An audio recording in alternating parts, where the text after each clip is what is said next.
በአማራ ክልል በደቡብ ወሎ ዞን የወረባቦ ወረዳ አስተዳደር ዋና አስተዳዳሪ ፈንታው ከበደ ታጣቂዎች በፈጸሙባቸው ጥቃት የተገደሉት ዛሬ ከቀትር በኋላ ባሰራጨው መረጃ አስታውቋል። ከዋና አስተዳዳሪ በተጨማሪ የወረዳ ፖሊስ ጽሕፈት ቤት የወንጀል ምርመራ ክፍል ኃላፊና ተወካይ የፖሊስ ጽሕፈት ቤት ኃላፊ ዋና ኢንስፔክተር አዲስ ዘመን ፍስሐና የወረዳው ሹፌር ከበደ እንድሪያስ ጭምር በጥቃቱ እንደተገደሉ የወረዳው አስተዳደር ገልጿል። የአስተዳደርና የፖሊስ ኃላፊዎች የተገደሉት ለመስክ ስራ በወጡበት ታጣቂዎች በፈጸሙባቸው የደፈጣ ጥቃት እንደሆነ የወረዳው አስተዳደር መረጃ ያመለክታል።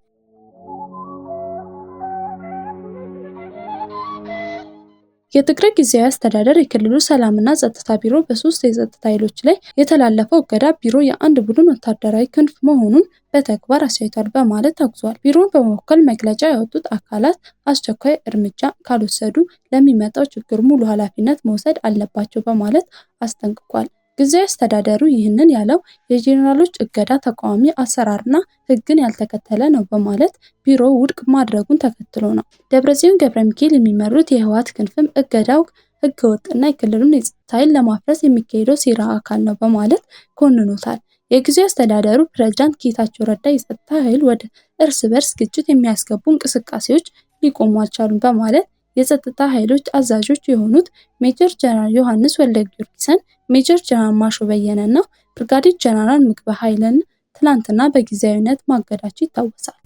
ይህን በየቀኑ አዳዲስ መረጃዎችን በማራኪ ሁኔታ የሚያቀርብላችሁን ቅኝት ዴይሊ ቻናል ሰብስክራይብ በማድረግ አዳዲስ መረጃዎችን በጊዜው ያገኙ።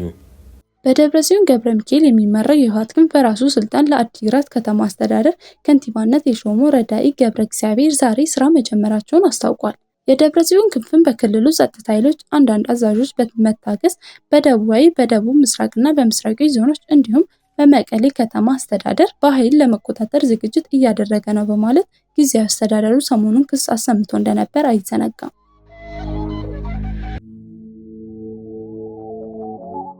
ኢዜማ በተለያዩ የመንግስት ተቋማት ጉዳይ ለማስፈጸም የሚንቀሳቀሱ ዜጎች በውድም ሆነ በግድ ለገዢው ፓርቲ ማጠናከሪያ ገንዘብ እንዲያዋጡ የተደረጉ ይገኛሉ በማለት ዛሬ ባወጣው መግለጫ ከሷል። ፓርቲው ዜጎች የመንግስት አገልግሎቶች ለማግኘት በሚካሄዱባቸው መንግስታት ተቋም ለፓርቲ ማጠናከሪያ የገንዘብ ድጋፍ እንዲያደርጉ የመጠየቅ ወይም የማስገደድ ተግባር በፍጹም ህገወጥ ተግባር ነው በማለት አውግዟል። በዚህ መልኩ መዋጮ ማሰባሰብ የህግም ሆነ የሞራል መሰረት የለውም ያለው ኢዜማ ድርጊቱ የተገዢው ፓርቲ የማናለብኝነት ስሜት ምን ደረጃ ላይ እንደደረሰ ማሳያ ይሆናል ብሏል። በጠራራ ፀሐይ በፓርቲው መዋጮ ስም የሚፈጸሙ ዝርፊያ በቸልታ እንደማይታለፍና ገዢው ፓርቲ በዚህ ያካሄዱ ከቀጠለ ነፃና ፍትሐዊ ምርጫ ይደረጋል ብሎ ማሰብ አስቸጋሪ እንደሚሆን ኢዜማ ጠቅሷል። ምርጫ ቦርድ ይህን ጉዳይ ማጣራት በአስቸኳይ እንዲያስቆሙና በፓርቲው ላይ የወሰደውን የእርምት እርምጃ ለህዝብ በግልጽ እንዲያሳውቅ ጠይቋል።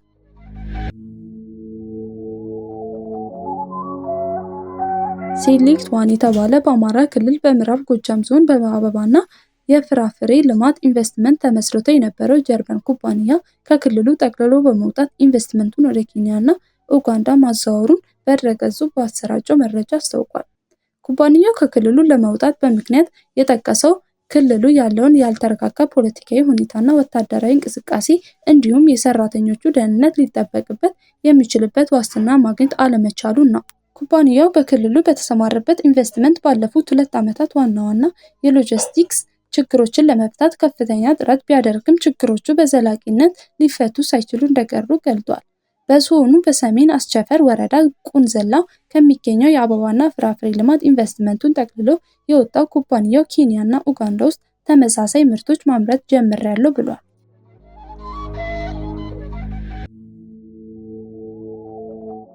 የኢትዮጵያ የሃይማኖት ተቋም ጉባኤ ሰሞኑን የኦርቶዶክስና እስልምና ሃይማኖቶች የአብሮነት እሴት በሚያንቋሽሹ መልኩ በማህበራዊ መገናኛ ዘዴዎች የሚለቀቁ አንዳንድ አስተያየቶች እንዳሳዘኑ ዛሬ ባወጣው መግለጫ አስታውቋል።